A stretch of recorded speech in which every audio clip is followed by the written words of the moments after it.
मुझसे बात करने के लिए चारू को लाने की क्या जरूरत थी? मुझसे कहते तो मैं खुद आ जाता। तुम घर जाओ चारू, मैं इनसे बात करके आता हूँ। यहीं रुकने दो उसे।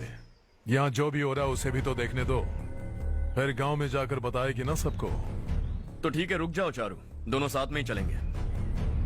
यूं आए और बात की और चल दिए। ये दिल्ली नहीं है बेटा, ये देवरकोटा है। यहाँ से हम जिसे चाहे ऊपर पहुँचा सकते हैं। यहाँ सिर्फ आने का रास्ता है, जाने का नहीं है। हाँ तो सुना है तुमने इस गांव को अपना कर अपना काफी पैसा बर्बाद किया है। तुम्हें जो करना है करो, लेकिन हमसे पंगा क्यों ले रहे हो? गांव को अडॉप्ट करना मतलब 4 पैसों से सड़क ठीक करके यहाँ से निकलना नहीं होता। यहाँ होने वाली अच्छाई के साथ यहाँ की बुराई को भी अडॉप्ट कर लिया मैंने। इसे, उसे, उसे और इससे, इन सब को, तुझे भी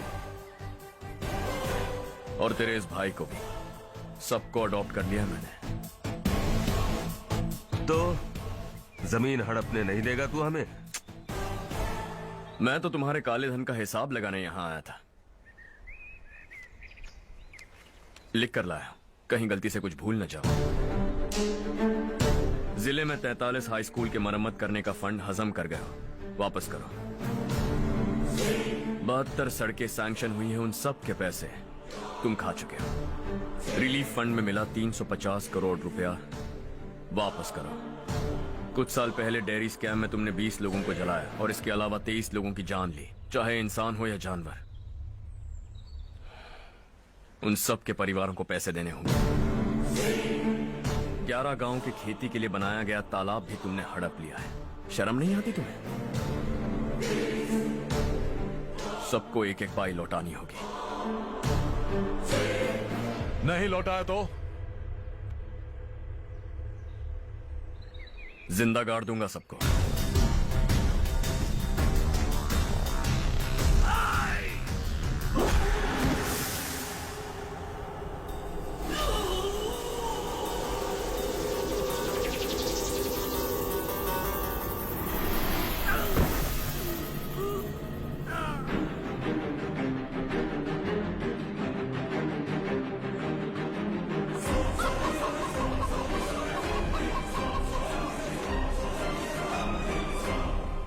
लौटानी होगी।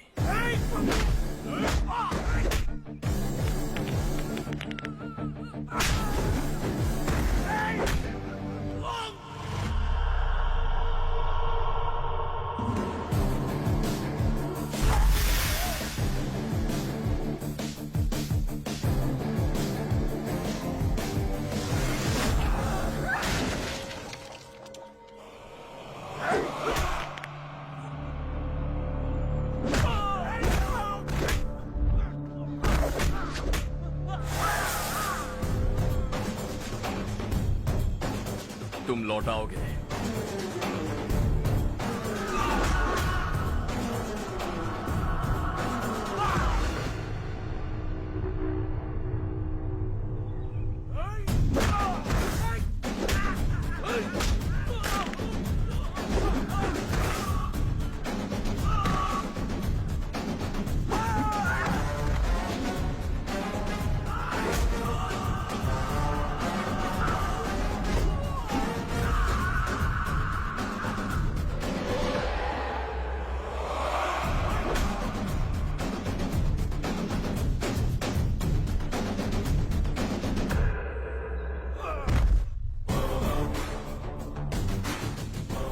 दिल्ली में मैंने तुझे शराफत से समझाया था, ये देवरकोटा है और देवरकोटा मेरा अपना गांव है। यहां मार दूंगा तो कोई पूछने भी नहीं आएगा। चलो चारू।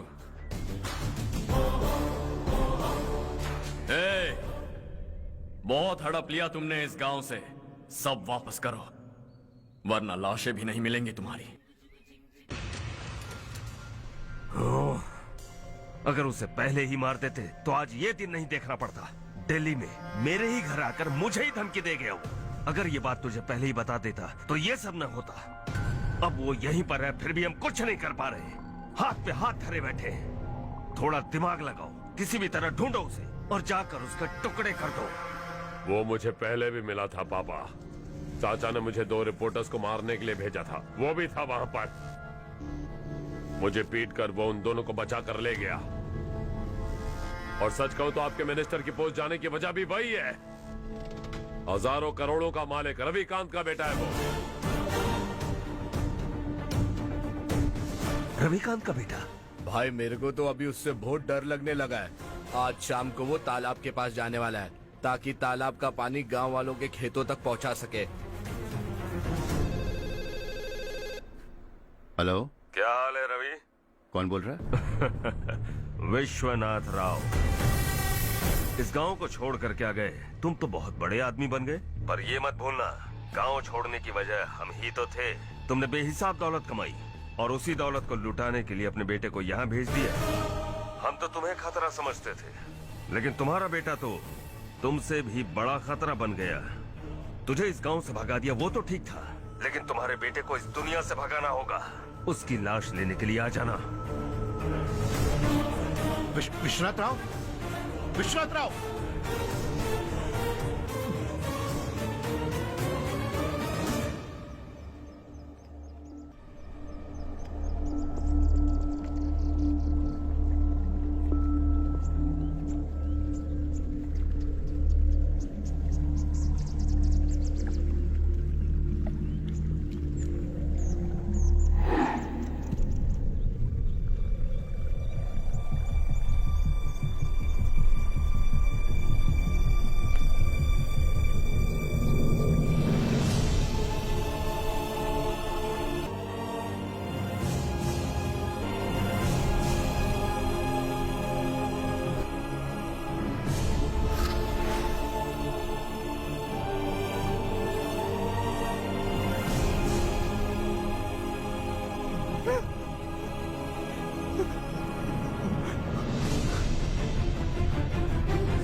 उससे दवाई टाइम पे दे देना, ठीक है? Okay doctor. Doctor, yes. Harsh को कुछ भी करके बचा लीजिए। He is my life, please doctor. We are doing our best, don't worry.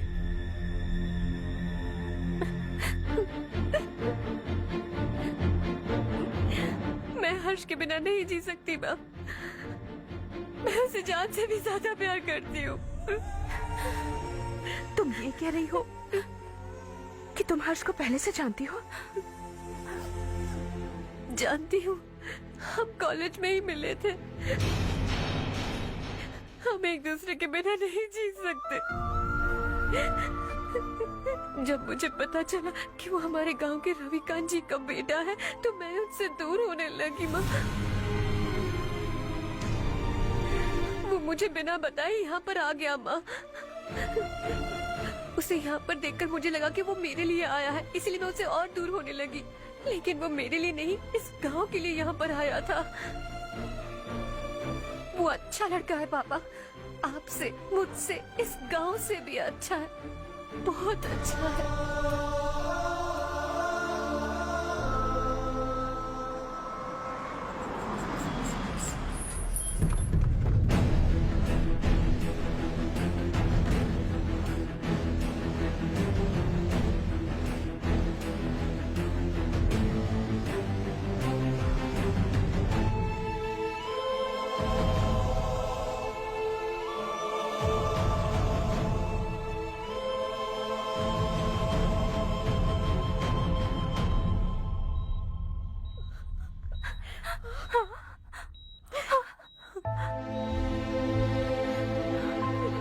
Excuse me,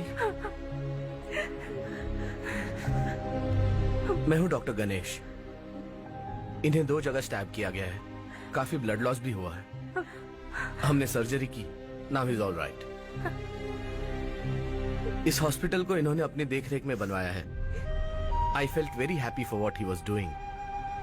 इन्हें इस हालत में देखकर मुझे बुरा लग रहा है। I am sorry sir.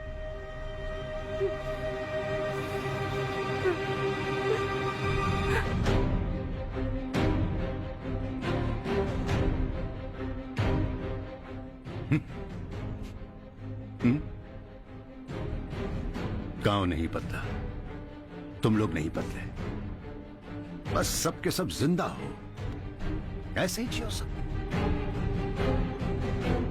एक ही बेटा, इकलौता बेटा मेरा, कम से कम उसे तो छोड़ दो। अरे क्या है इस गांव में? बस अपना गांव, अपनी जमीन, बस इतना ही है ना? यही भरोसा, 2 वक्त की रोटी के लिए, बस इसीलिए सब कुछ चल रहा है ना? वो चला जाएगा तो तुम सबका क्या होगा, यही सोच रहे हो ना? तो सुनो, जिंदगी भर जब तक तुम सब जिंदा रहोगे, मैं तुम सबकी सारी जरूरतें पूरी करूंगा।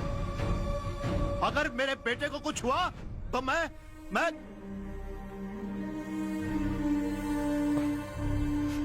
देखो, मैं हाथ जोड़ता हूं, मेरे बेटे को बख्श दो। मैं तुम सबसे अपने बेटे की भीख मांगता हूं, प्लीज।